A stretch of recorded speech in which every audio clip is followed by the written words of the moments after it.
In today's video, we are going to show you how to import a CSV file into Salesforce CRM.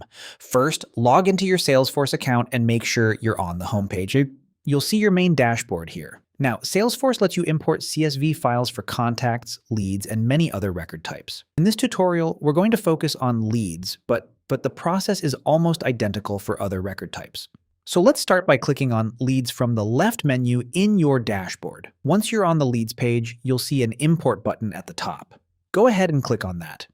Next, you'll see Import options. Select Import from File, then click Next to continue. Now it's time to upload your CSV file. Click Choose File, select your CSV from your computer, and then click Next.